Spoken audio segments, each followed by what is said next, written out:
2025年1月16日、私は中国吉林省の延吉市にいます。今回私の夢だったペクトゥ山へ今から向かいます。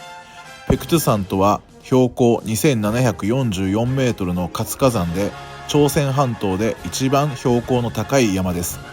古来より韓国を含めた朝鮮民族の中で最も神聖な場所とされ、朝鮮半島神話や文化、信仰、儒教の中で崇拝されている山です。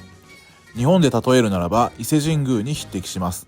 現在ペクトゥ山は中国吉林省と北朝鮮との国境地であり、山の頂上にあるカルデラの湖、天池で両国の境界線があります。戦時中は日本に管理されていた時代が長く続いたものの、北朝鮮が立国し、現在では北朝鮮で最も神聖な聖地として管理されている山です。ペクトゥ山は中国側での呼び名は長白山といい、中国政府肝入りでリゾート開発が進み、外資系高級ホテルや温泉施設、道路やインフラの整備が急速に進んでいます。今回私はガイドとともに現地のツアーで中国側からペクトゥ山頂上へ行き、天池に架かる中朝国境へ向かいます。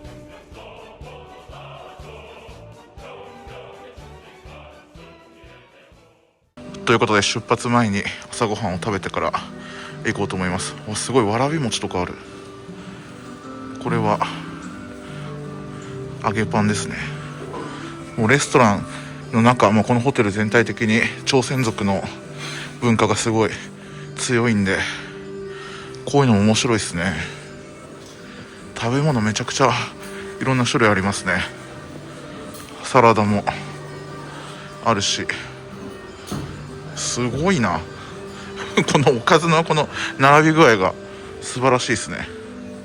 ということで、朝ごはんこんな感じで持ってきました。野菜めっちゃあるし、もちろんキムチとか、いろいろあります。これトマトと卵のスープ、うまそうでした。これを食べたらツアーに出かけます。朝食レストラン会場めっちゃ綺麗ですね。ということで、朝食も食べ終わりましたんで、今からガイドさんと一緒にですね、ツアーでペクトゥ山の方に行きます。ちょうど今後ろに見えてるこの絵ね、これがペクトゥ山の天池です。ここが北朝鮮と国境になってる、池なんですけどね、最も北朝鮮です。神聖な場所、そちらに向かいます。ガイドの方と合流しました。ホウさんという方です。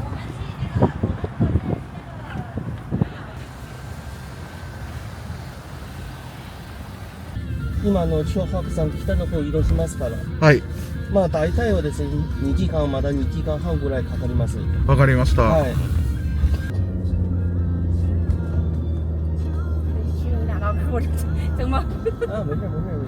でも天池の上の方はですね、わからないですよ。行ってみないとわかんないっていう。わからないですね。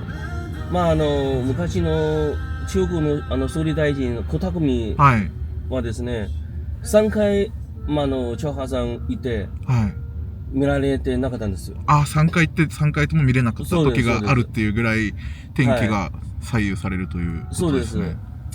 またその北の方天池はですね、1年間6分の1ぐらいしか見られません。そうなんですか。6分の1しか見られない。6分の1ぐらいですよ。今の長白山はですね、北、西、南、東、全部ありますけれども、中国としては北、西、南は中国範囲ですから、東は北朝鮮ですよ。東だけ北朝鮮が管理してるっていうことなんですね。それを知らなかったです。今日どうなのかまだわからないですから。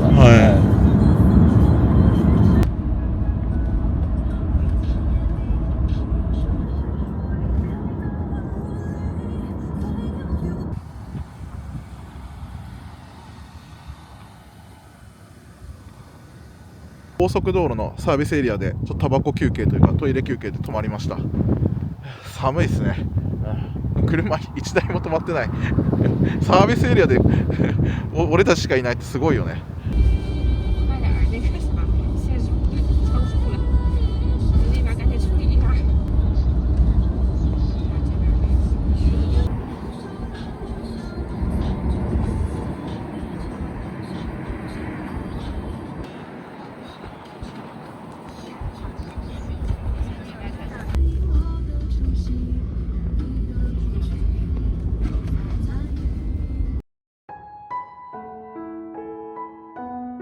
ということで、長白山ペクトゥ山の今北側の入り口に着いたんですけど、ちょっとね、残念なお知らせがありまして、今日はね、こんな感じで天気いいんですけど、山の頂上までね、行けないということが先ほど判明しまして、西側と北側2カ所あるんですけどここ入り口なんですけど、今ガイドさんが教えてくれたんですけど、今日は山の上が天候が悪くて行けないということになりました。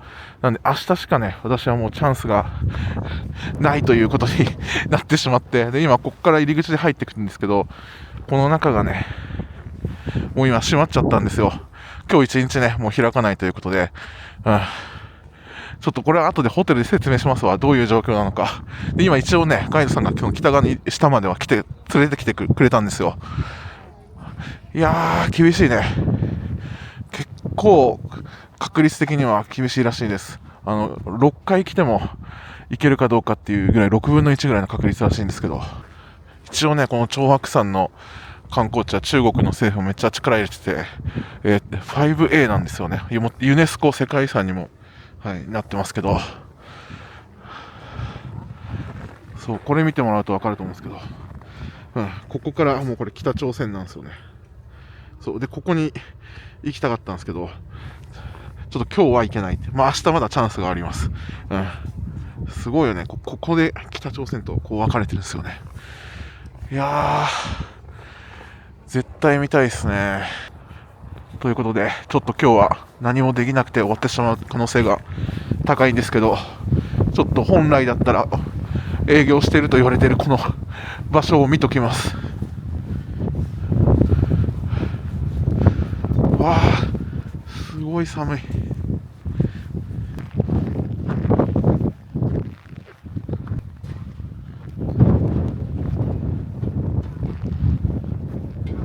ということで、こんな感じで終わりです。いやー、悲しいね。本当運が良くないと見れないんだ。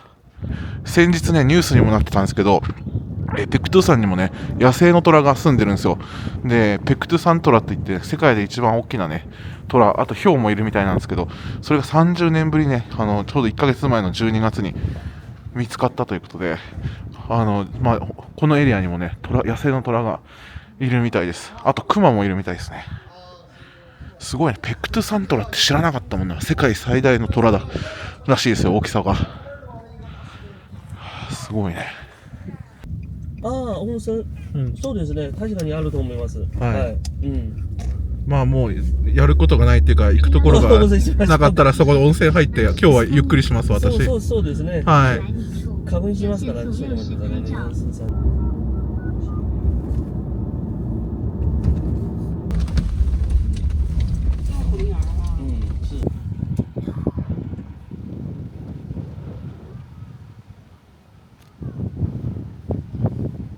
ということで、今日はですね、もう一日もうやることがなくなってしまったということで、もうガイドさんもね、困り果ててるんですけど、もうこればっかりは本当にもう天候なんでしょうがないんです。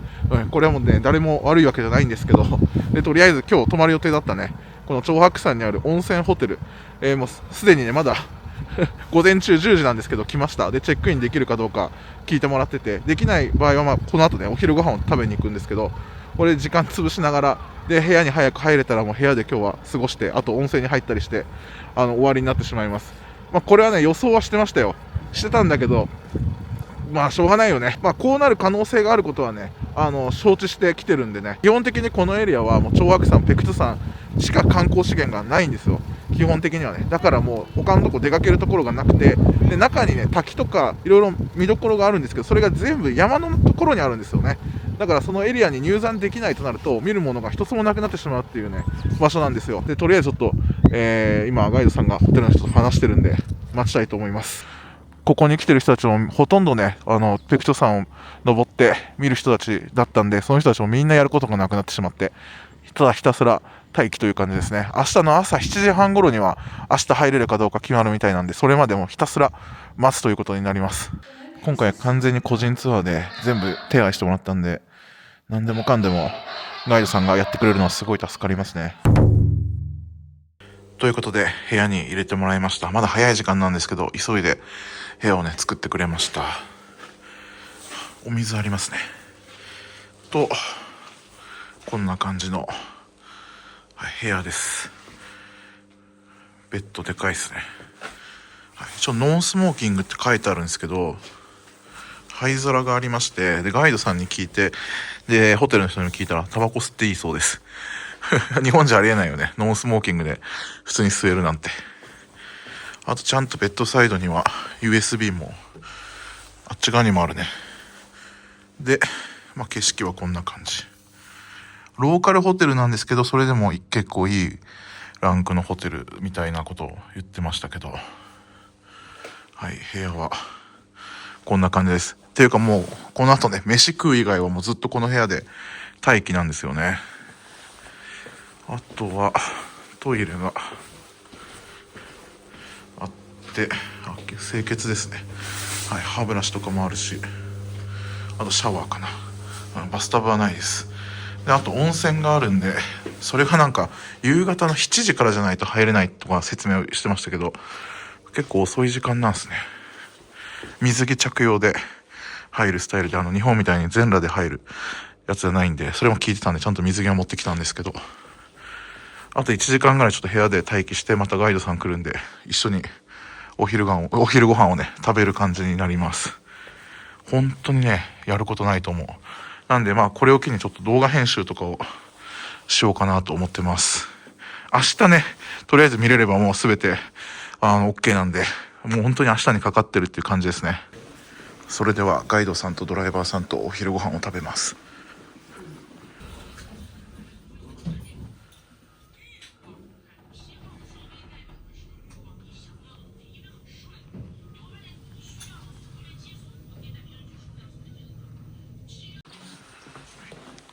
こちらのホテルのレストランですね。明日の朝ごはんも今日の夜も多分ここなんかな。今ガイドさんが適当に頼んでくれたんで何を頼んだか分かんないんですけど、一応なんか朝食冷麺とか、チャーハンとか、中華料理と朝鮮系の料理が混ざってる感じで不思議な感じですね。値段が高いのか安いのかはちょっと分かんないですけど、ザリガニとかもあるんですよね。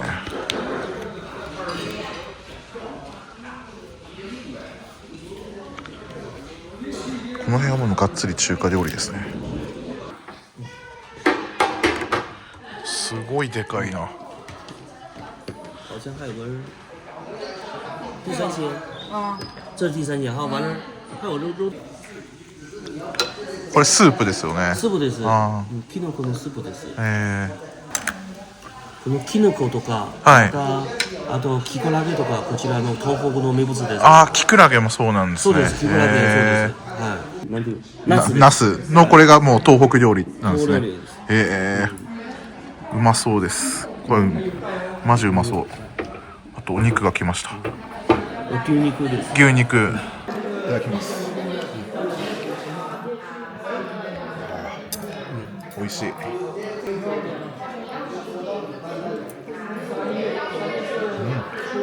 ナスです。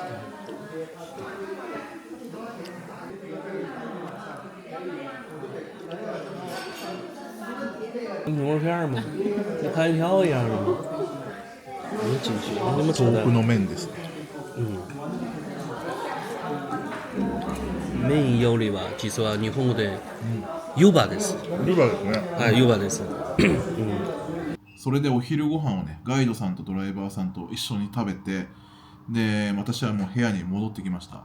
でガイドさんたちは山のね下にあるホテルにもう行くということで、その人たちももうやることないんだよね。私なんかもう特にやることないだからね、ここまでやることないの久しぶりなぐらい。もし明日、もう朝の発表の段階で今日は山に入れませんってなったらもう帰ることになるみたいで、ここまでね私が、滞在してた塩吉市、そこから3時間ぐらいかけてここに来たんですよね。ちなみに今回私が手配した完全個人のプライベートツアーいくらだと思います？ 15 万円ですよ。1泊2日で。めちゃくちゃ高いです。でもこれは私がプライベートツアーで頼んでるから高いってわけじゃなくて、この長白山に行く北朝鮮の国境もしかそこちょっと踏み入れて入るっていうツアーが全体的にね、高め設定なんですよね、値段がね。で、ガイドさんといろいろ聞いたんですけど、もちろん公共交通機関を使って、バスとか乗り継いでタクシー使って行くことも不可能ではないんですが、北側と西側の入り口も山道1時間半以上走らないといけないですし、バスの本数もほぼない。で、やっぱり日本人の方だけだと、その山の状況についてね、こう教えてくれる、そういうなんか聞けるとことかも自分で多分できない人も多いでしょうし、分かったとしてもね、その朝発表なんで、前乗りするかしないと結構厳しいよというふうに言ってました。ツアーで朝早くにホテルを出ていくっていうのがやっぱり日本人の外国人の人にはいいんじゃないかと。自分の車があったりしてね、あと知り合いがいて車も出せるとかだったら別ですけど、行けるって分かってから街からね移動してたらなかなか厳しいんじゃないかっていうふうに言ってました。正直自分はね、一発で行けるんじゃないかなってちょっと思ってました。甘く見てたけど、そんなこと言っててもいけるだろうみたいなね思ってたけど、いけないよねこれね。今日はねもう完全に終わっちゃったもんね。本当に朝車に乗って移動してきて昼飯食ってあとホテルにいるだけですからね。何にもしてないですからね。いやーでもちょっとねマイナス思考になっちゃいますよね。これ明日見れなかったらどうしようみたいな本当に一か八かのギャンブル性の高い観光ですからね。とりあえず天のみぞ知るね、明日の行けるかどうかっていうのはね、もう自分がどうあがいても無理なんで、この部屋でもうほぼ監禁みたいに近いですけどね、ひたすら時間をね溶かすことになるんで、編集したりとかして時間はね潰そうとは思いますけど。ということで夕方になったんですが、かなりね天気は回復してるというか、山の下の天気がね晴れてても山の上は全然違う天気ってこともあるんで、あんまり参考にならないとガイドさんには言われました。逆に下が曇ってて雪が降ってても上がね晴れてる時もあるという感じなんで、現状今はすごい綺麗な青空も見えてて、日が沈んでくっていうのをただぼーっと見てます。それでは今夕方5時なんですが、お昼ご飯を食べた、レストランですね、ホテルの。そこで晩ご飯を食べに行きたいと思います。もう今自分一人だけですね。ちょっと心細いな。周り何にもないからね。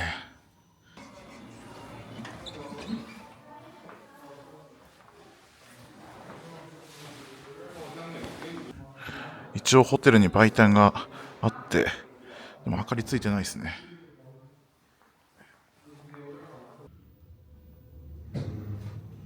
専用エレベーターで、レストラン会場に行きます。なんかね、クリスマスみたいな感じがまだ残ってるんですよね。ほんと周り何にもない。ほんと森の中にポツンとある感じ。この辺はそんなになんか高級リゾートのなんか開発がされてるエリアではないらしいですね。別の場所でウェスティンホテルとかあるみたいですけど。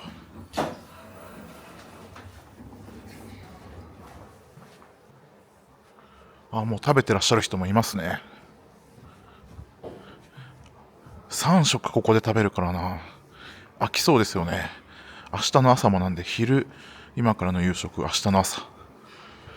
とりあえず今適当に頼みました。もうすごいローカル感があってね、誰一人英語は理解されないです。単語だけでも。私も喋れるわけじゃないけど、なんでもう本当に Google 翻訳とあとニュアンスで伝えるだけで、人はいいですね。それなりにちゃんとやってくれます。ということで頼んだ料理が来たんですけど、爆量ですね。このなんか豚肉の甘辛揚げ炒めみたいなやつ頼んだんですけど、すごい量だな。これ3人前ぐらいありますね。と普通のライスで、あときゅうりのね、にんにくあえきゅうりっていうなんかサラダみたいなの頼んだんですけど、まだ来てないですね。あと自分のね裏でご飯を食べてる中国人の若い女性3人いるんですけど、多分旅行者だと思うんですけど、さっきからね宇多田ヒカルをずっと聞いてますね。音を出して。はい。もう僕が日本人だと多分分かってないとは思うんですけど。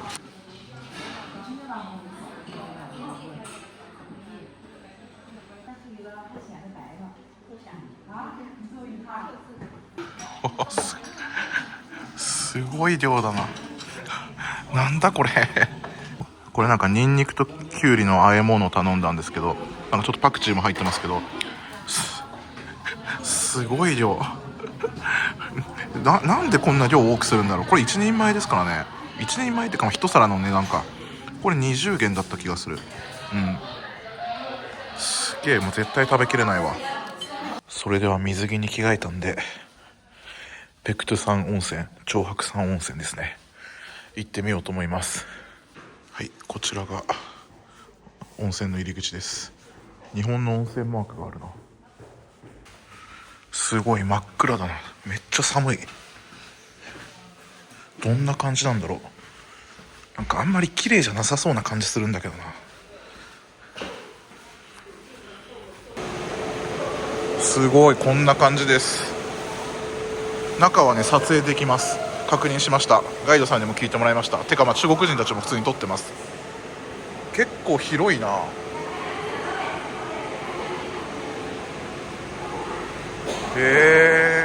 こんな感じになってんだ。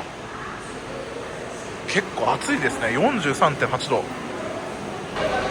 それではちょっと入ってみます。あったかいけどちょっと暑いな。気持ちいいっちゃ気持ちいい。普通にタバコの吸い殻とかあるんだけど、タバコ吸いながら入ってんのかな。お湯はね、どうなのか。でもちょっとあれだ、温泉っぽいヌルヌルしてる天然温泉だけあるね。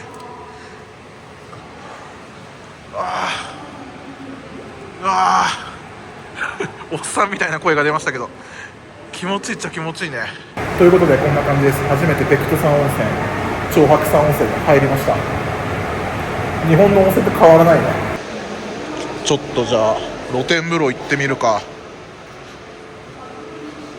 うわすごい寒そう。うわやばいやばいやばいやばい、すごい寒いわ。うわめっちゃ凍ってる。野生なんちゃらって書いてあるけど分かんないな。クマとかがね結構出るみたいなんですよね。寒い。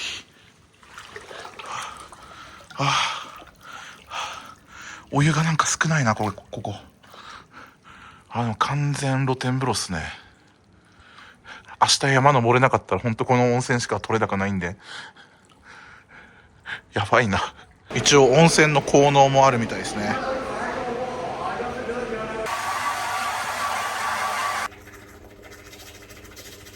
それでガイドさんの情報によると、明日の朝7時半にですね、ペクトゥ山に入れるかどうか、決まるらしいので、もう明日の朝7時半が全ての勝負ですね。とりあえずもう今日は寝て、翌朝に備えたいと思います。絶対に行きたいですね。それじゃあもう今日は寝ます。おやすみなさい。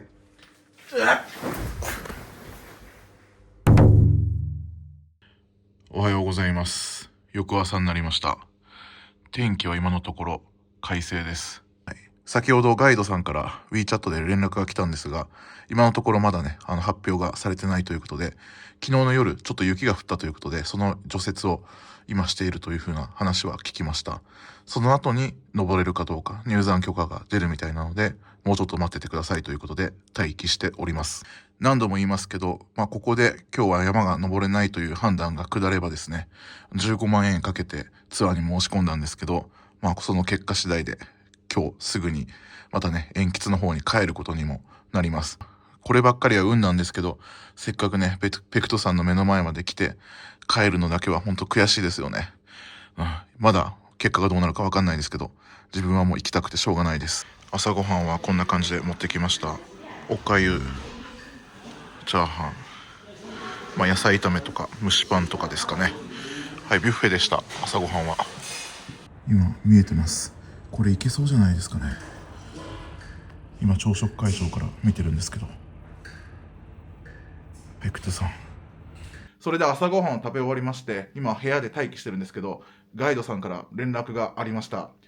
いけるそうです。マジ嬉しい。うっしゃー、よっしゃー、最高。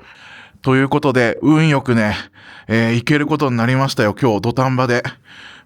いつもより発表が遅かったんで、すごいドキドキしてたとガイドさんも言ってましたけど、なんとか今日はね、西側のペクトゥ山、行くことが可能になりました。つまり天地も見ることができるということになりました。で、今急いでね、ガイドさんが山の下にあるホテルから、ドライバーさんと一緒にこのホテルに向かってきてくれてるということで、早速合流していきましょう。年間でね、6分の1、60日しか晴れなくて、天地を見ることができないと言われておりましたんでね、その60分の1を引き当てることができました。本当に嬉しいわ。晴れ男でよかった。まあ自分ね、これ晴れ男信じてなんですよね。絶対俺ならいけると思って。まあ、若干今ちょっとペクト山のこの辺雲かかってますけど、完全に綺麗に池が見えるかはわかんないけど、入山はとりあえずできるようになったっていう感じぐらいで思っておいた方がいいと思います。はい。テンション上がりました。よかったです、マジで。とりあえず、チェックアウトして、向かいましょう。ということで今チェックアウトしましたガイドさん待ちです。続々と中国人の観光客の人たちがバスなり、手配した車に向かっていきます。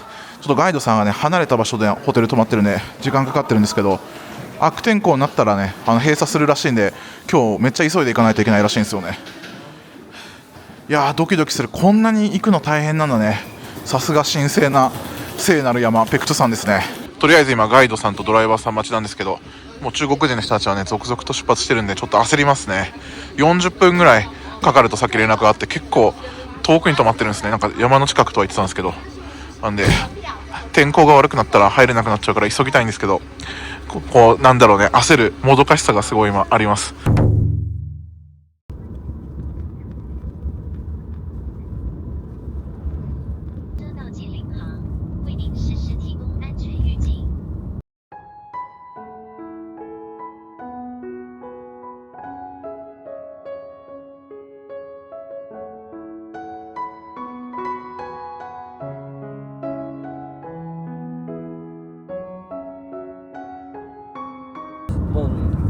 悔しい気持ちは分かってますね。はい。でもとりあえず行ってみましょう。はい。はい。帮我订北坡的票，订2张。ということで今ガイドさんから連絡があって行けなくなりました。このタイミングで行けなくなりました。天地、行けなくなりました。外を見る限りかなり天気はいいんですけど、やっぱり上がダメみたいで、今最新情報で山に登れなくなったんで、今回の天地旅行は失敗です。見ることはできずに、今から北側のね山のちょっと天地は行けないんですけど山に行くことはできるみたいなんで、それだけ行くことになりました。とりあえず山の頂上と天地は行けないんですけど、山に、今日は入れるらしいんで、それだけ見に行きます。かなりショックが大きいです。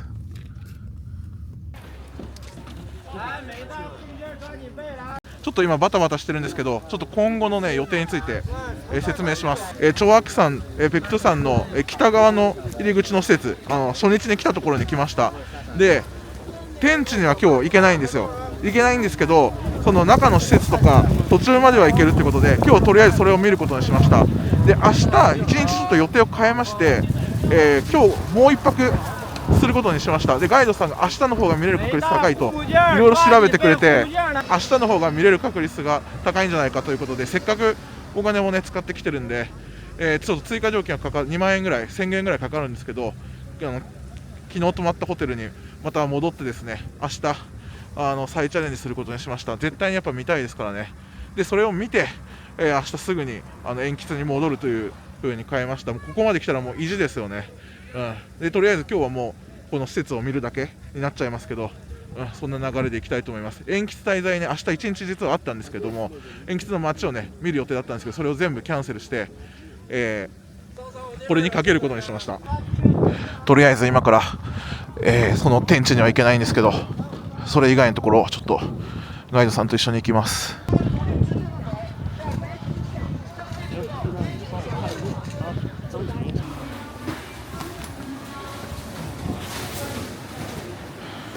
それでは中に入ります。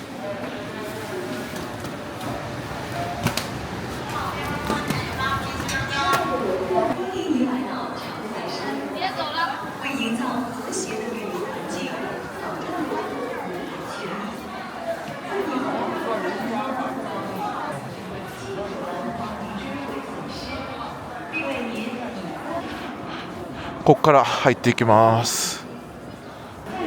とりあえず今から1時間ぐらいバスに乗って、長白山を目指します。ただ天地には行けないんで、その手前しか行けないです。でもそれでもちょっと一応行きます。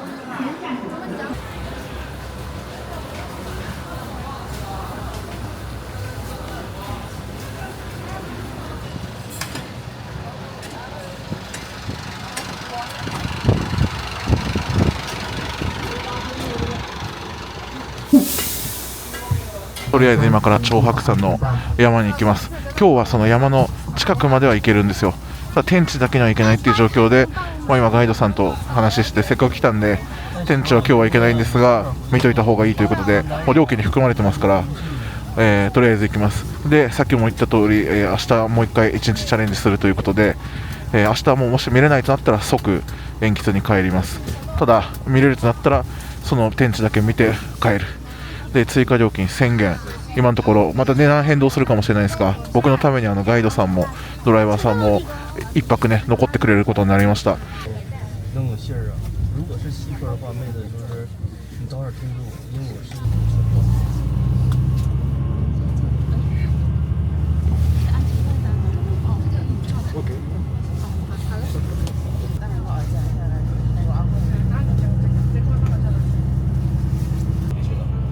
亲爱的游客朋友，大家好，欢迎您来到深山体仍为白色。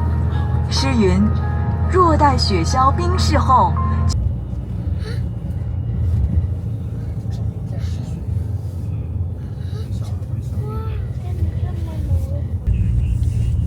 尊敬的游客您好，前方到达户部景点。为了您的安全，下车后沿护栏内前往户部景点。ということで来ました。すごいですね。思ったよりすごいちょっとテンション上がりました。こんだけ人がいます。で明日天地にね、行けるっていうことを最後勝負するんですけど、今から行くのはその天地じゃないもっと下の方の、滝とかこの山をちょっと見るっていうだけになっちゃうんですけど、でも全く見ないよりかはねいいんじゃないかということでガイドさん提案してくれたんで、もうこの景色でも結構すごいと思いました。はい、この山の奥がね北朝鮮ということなんで。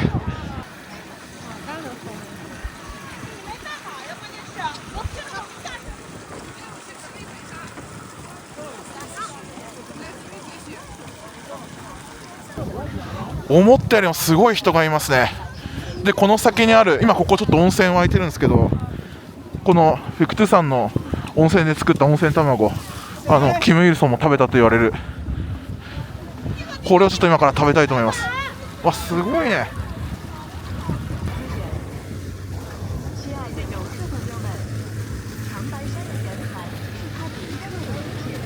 とりあえず山の中腹に来ました。今から温泉卵を食べます。皆さんほぼ 100% 食べるらしいです。ちょっと酸素薄いね。ここが温泉卵のお店です。ペクトゥ山温泉の温泉卵ということで、ペクトゥ山の温泉卵3つで10元です。うわー、これ食べたかったんだよね嬉しい。それじゃあペクトゥ山の温泉卵食べます。すごい、まだ超熱々です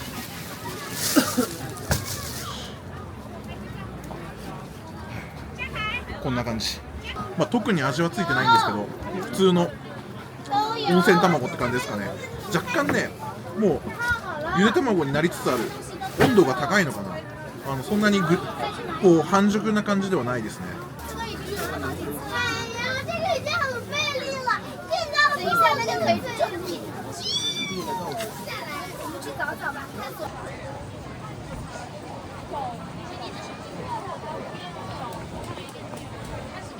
とりあえず温泉卵食べて麓まで来たんで、これで一旦下山します。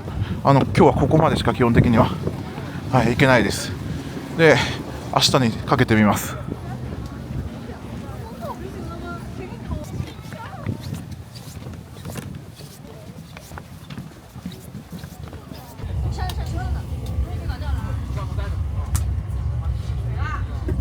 とりあえず山を一旦降りてホテルに向かいます。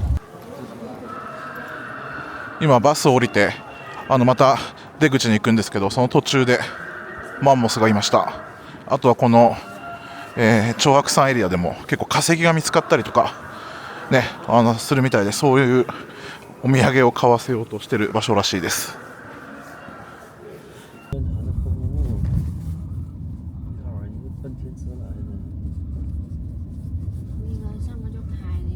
ということでホテルに行く前にローカル中華レストランで、東北料理らしいんですけど、ガイドさんと食べてからホテルに行きます。こんな感じでちょっと何をね頼んだかは分かんないんですけど、ガイドさんにお任せです。あそこのね、これなんか酢豚みたいなやつ、これが美味しいと言ってましたんで、多分これを頼んだと思います。はい、これが東北地方の酢豚みたいな料理だそうです。うまそう。はい、あと麻婆豆腐も来ました。超うまそう。美味しい。超美味しいです。味付けが日本人が好きそうな味ですね。麻婆豆腐。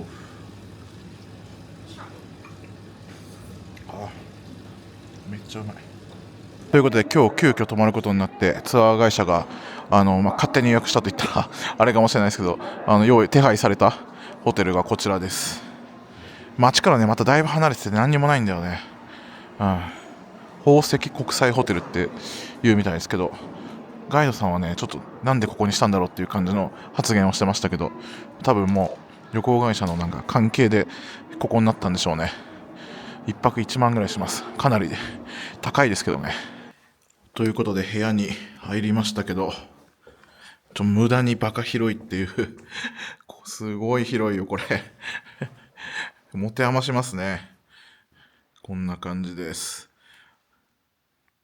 とりあえずホテルにチェックインしてね、部屋には入ったんですけど、今日は、まとめると、とりあえず天地には行けなかったっていうことで、こうなったら意地ですよね。今日は絶対行けるなっていうふうに思ったんですけど、ああいうふうにまさかの直前で、ね、山頂、ペクトゥ山の上の方が天気が悪くなって行けないと。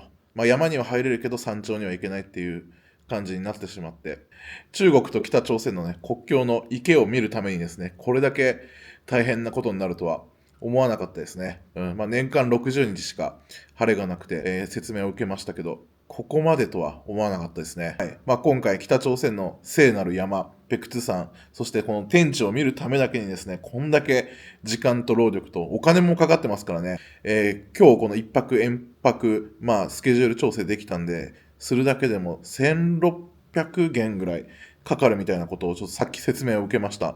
なんで3万ぐらいかかるわけですよ。ガイドさんとドライバーさんのね、人件費もあるんでね、明日また余分に付き合ってもらうっていうので、しょうがないとは思うんですけど、すごいなと思いますね。ここまで来たらね、絶対に天地を見てやるっていう気持ちにもなってますし、皆さんもぜひね、見たいという人も多いと思いますし、意地なんで、で、これだけやって明日、ね、見れなかったとしたら、諦めがつくというか、ガイドさんとドライバーさんにも、いや、勝負した方がいいっていうふうに言われたんで、これ商売で言ってるかもしれないけど、一泊二日じゃちょっとね、もったいないというか、せっかくここまでやったんだから、明日、ちょうど天気がめちゃくちゃいいんですよね。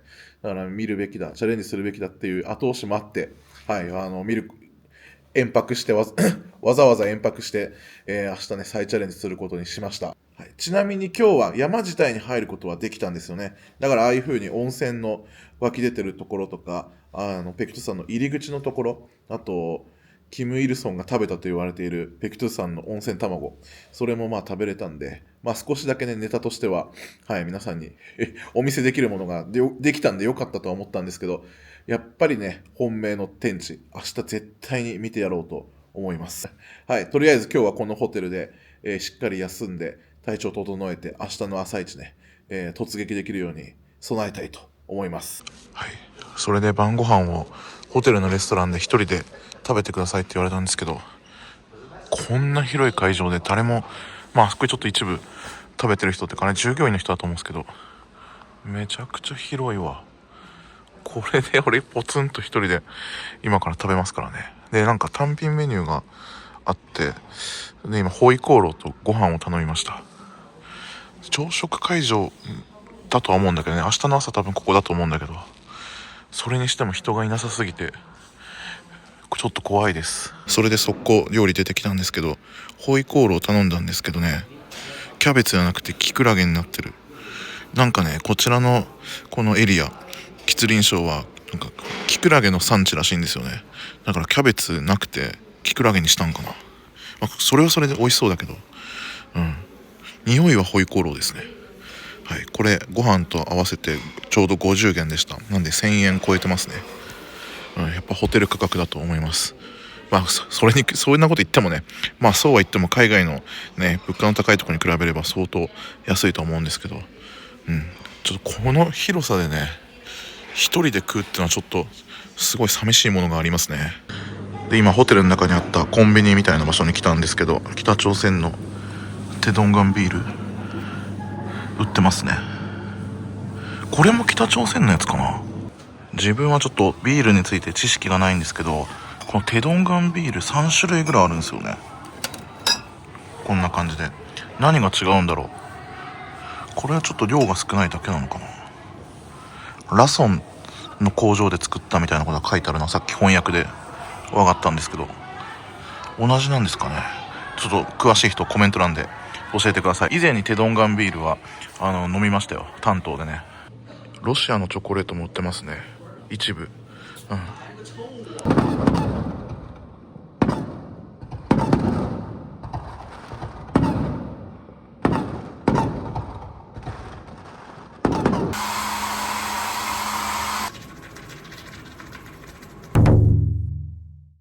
それでは出発前に、ホテルの朝ごはん食べます。昨日晩ご飯を食べた会場です。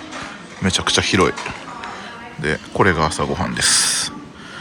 なんかここ最近もう数日ずっと中華料理なんで若干飽きてきたっていう感じはします。でもヨーロッパとかアメリカのパン、ハム、チーズオンリーのね生活とかよりは野菜もあるし、味も日本人にはまだこっちの方がいいとは思うんですけど、それでもやっぱ飽きますね。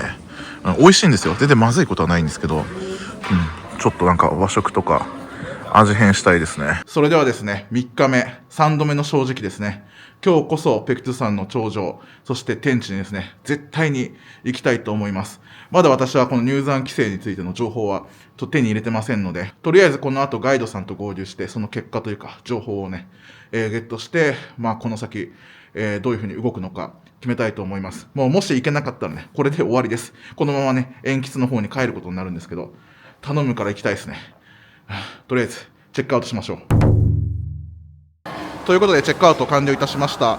今ね、ガイドさんから WeChat 来て、ちょっと多分読めないと思うんですけども、長白山、ペクトゥ山の本日の、西側、北側両方ともに全面オープンで、両方とも天地行けるという、規制解除ですね。それが今発表されました。なんで、今日は両方行けます。で、今日はね、両方行けると、天気めちゃくちゃいいんですよね。で、山の頂上も基本的に今風がない状態で、ベストだそうです。勝負してよかったです。で、今ガイドさんからのね、電話によると山の頂上、かなり穏やかな状況ということで、現時点ではね、これがまた急変するかもしれないけど、今の状態では、入れるというふうになりました。昨日ね、帰らずにお金もかかったんですけど、勝負してよかったと思います。ガイドさんもね、さっき電話でめちゃくちゃ喜んでました。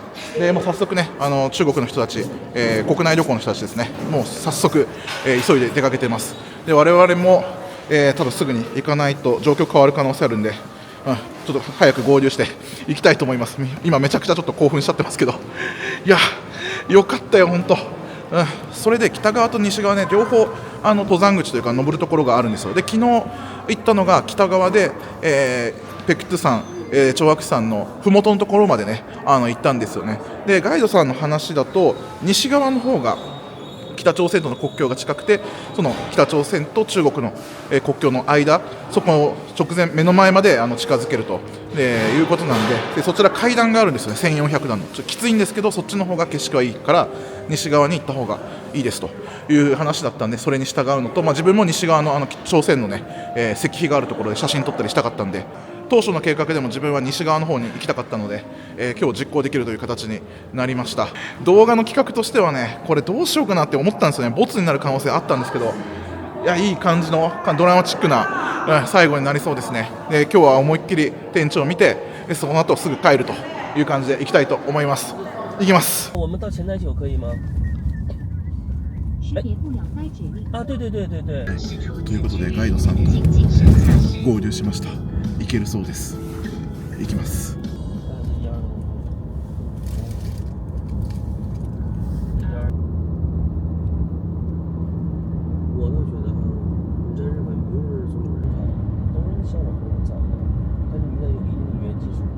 ということでペクトゥ山の西側の、入り口に着きました。これからですね、北朝鮮の国境の境目の天地まで今からバスでとりあえず行って、そこから山に登っていきます。階段ですね。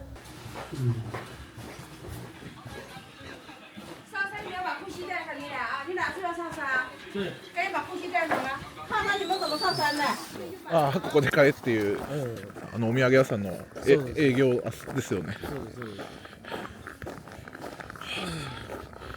すごい。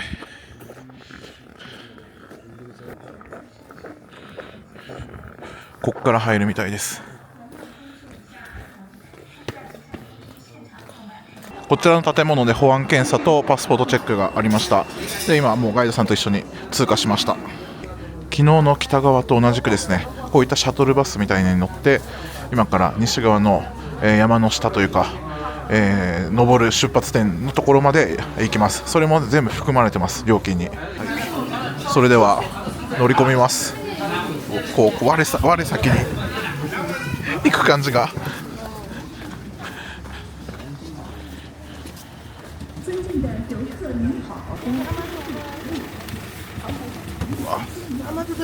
狭い。とりあえず今バスに乗りました。1時間ぐらい山道を走るそうです。ということでいよいよ行けますよ。すごいテンション上がってきました。こう3日間ねチャレンジだったんでようやく行けます。お客さんはねほぼ中国人で、日本人はおろか外国人はいないって感じです。結構ね難易度高いと思いますね。普通になかなか公共交通機関で使って来るのも難しいと思いますね。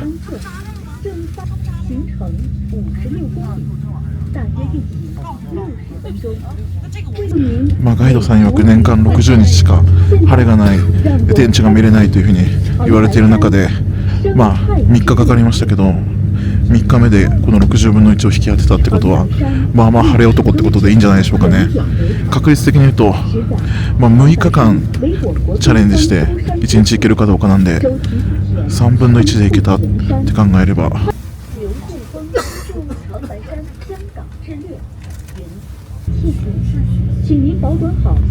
ということで今長白山のペクトゥ山の入り口に入りました。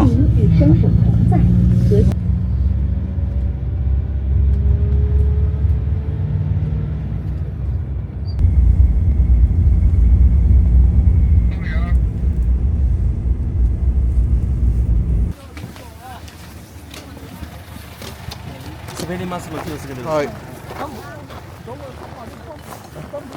ということで着きました。これから歩いてですね山を登って、北朝鮮との国境のところまで行きます。ガイドさん曰く稀に見る抜群の天気らしいです。やっぱり晴れ男だ俺。思ったよりね寒くないです。なんかむしろあったかいぐらい、もちろん厚着してるんですけど風もほとんどない。なんと今ガイドさんから聞いたんですけど、階段でね山を登っていくっていう風に思ってたんですけど、冬は雪がちょっとひどいということで、このねスノーバイクで一気に上までね上がれるんで、歩くと思ってたんですけど歩かなくてよくなりました。めっちゃ嬉しい。あそこでまたね温泉卵とか売ってるので、あとちょっと見てみようと思います。とりあえず今順番待ちですね。すごい混んでる。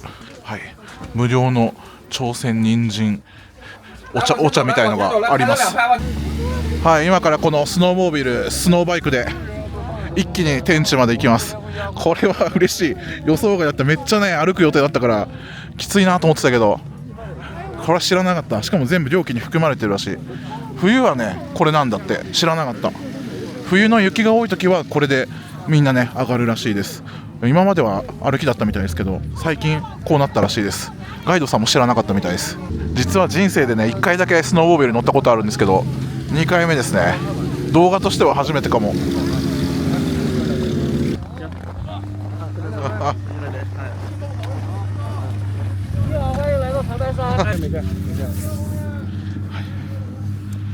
乗り込みました。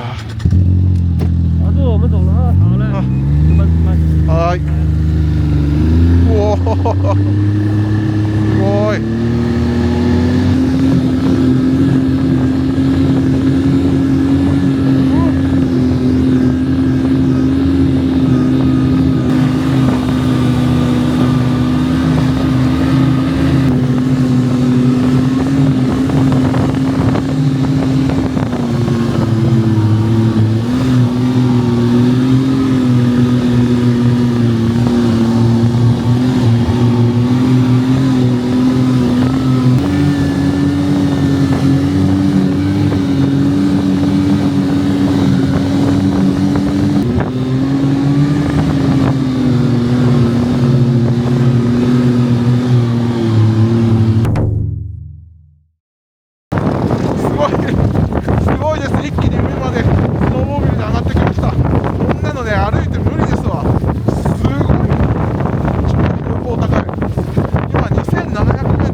できたな。やっぱ酸素薄いね。すげえ。念願の天地、あと少し。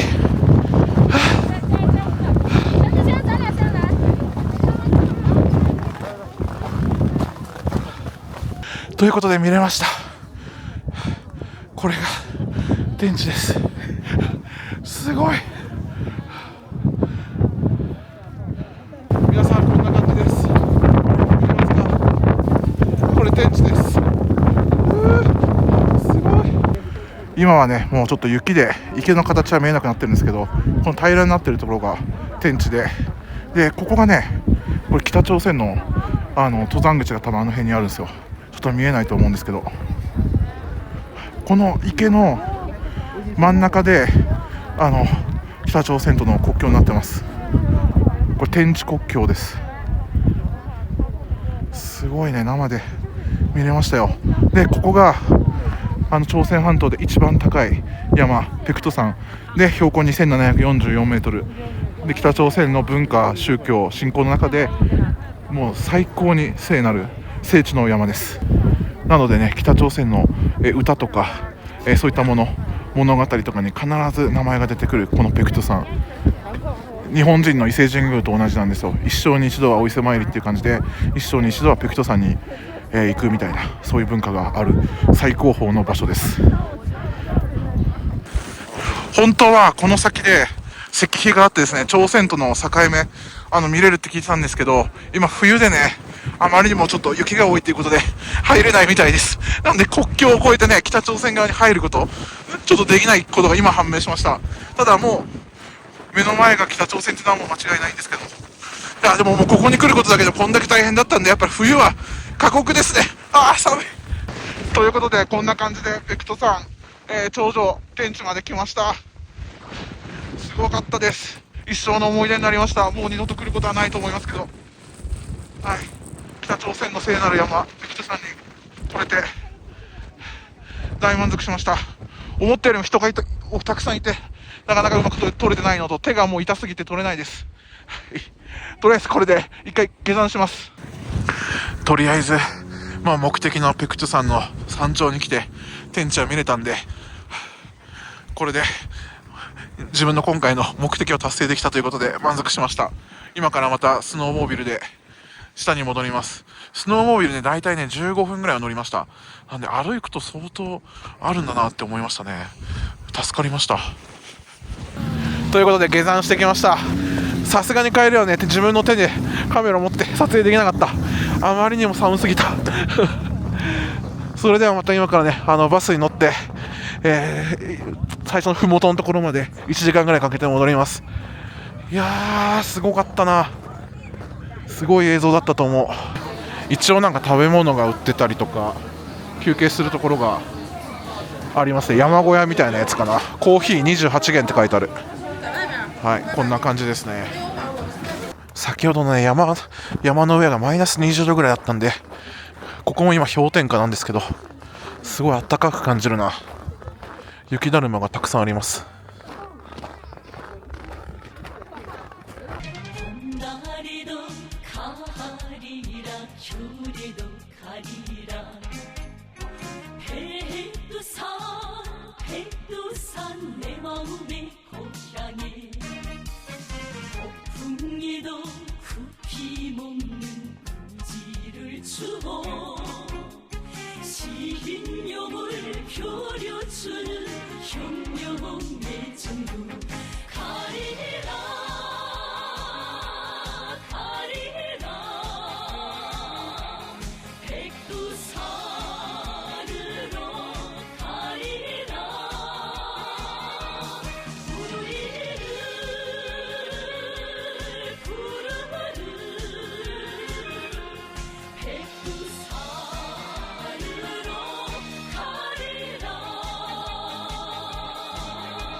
ということで無事に塩吉市のホテルにですね戻ってくることができました。今回のねメインテーマがペクトゥ山に行くということで、まさかね3日間もかかるとは思わなかったです。これちょっと大誤算というか舐めてましたね。最も北朝鮮の中で神聖な場所ペクトゥ山、そしてその頂上にある天地をね見ることができたんで、私としては大満足です。今回2025年の1月真冬に私はペクトゥ山に行ったんですけど、ハイシーズンのね、春の終わりから夏の始まりぐらいまでとね、いろいろなんか見れる場所とか制限があったりして、ちょっと苦戦したっていうのが正直な感想ですね。私が一番見たかった朝鮮と中国のね境目の石碑があるんですけど、そこで写真を撮るっていうのがちょっとできなかったんで、それがすごい悔しいんですけど、でも天地にね行けない可能性がすごい高い中、3日間粘って、チャレンジして見ることができたっていうのはかなり運がいい方だとガイドさんにも言われましたし、年間60日しかね、天地ね晴れないので、その中で大快晴の日をね私は今回、1日延泊して見ることができたし、皆さんにもお届けすることができたんで、これは結果オーライというか、十分な、収穫だったんじゃないかなと思います。今回私がペクトゥ山と言ってますけど、あそこは中国と、北朝鮮のね共同管理している山で、中国側は長白山と言うんですよね。で北朝鮮側がペクトゥ山で、私がその滞在したエリアで一回も日本人は見ませんでした。でガイドさんに聞きましたけど、日本人はねほとんど来ないと。コロナの前で、2017年とか16年ぐらいはちょこちょこ日本人の人がこの塩吉には来るんですけども、長白山とかペクトゥ山に行くっていう人は、ほとんどいなかった。ゼロではないとは言ってましたけどね。それぐらいの、日本人にとってもあんまり認知度がないのかなと思うんですが、ただ北朝鮮マニアの人とかであればねペクトゥ山絶対知ってると思いますし、朝鮮半島で一番標高が高い2744メートルの、神のね山と言われているところに、YouTuber の私がね普通にツアーで、今回行って皆さんにお届けできたっていうことも皆さんに知っていただければ行く人もいるのかなと思ったりします。目の前が北朝鮮でね素晴らしい景色を見れて、朝鮮半島から行って一番高い景色を見ることができたのでね、大満足いたしました。はい、私のチャンネルでは北朝鮮関連の、ネタというか企画結構好評なんで、いろいろねこういう情報があるよみたいなコメント欄で書いてくれるとね、今後参考にする人も、知識としてねプラスになるので、よかったら知ってる方あんまりいないかもしれませんけど、よろしくお願いします。最後に補足です。今回私が訪問したペクトゥ山は、この近代史の中で様々な影響を受けてきた山で、朝鮮半島が日本だった時は白頭山と呼び、ハングルではペクトゥ山、中国では長白山、チャンバイシャンと呼びます。朝鮮神話でも必ず出てくる山で、現在の韓国でも、現在は北朝鮮領ではありますが、韓国も領有権を主張しています。例えば韓国で現在も天気予報で、北は北海道、南は沖縄までのように、北はペクトゥ山、南はハルラ山というような言い方をします。映画やドラマ、音楽にも出てくるペクトゥ山に実際に訪問できてとても思い出になりました。ぜひ動画の感想をコメントで書いていただけると嬉しいです。高評価とチャンネル登録もよろしくお願いします。ご視聴ありがとうございました。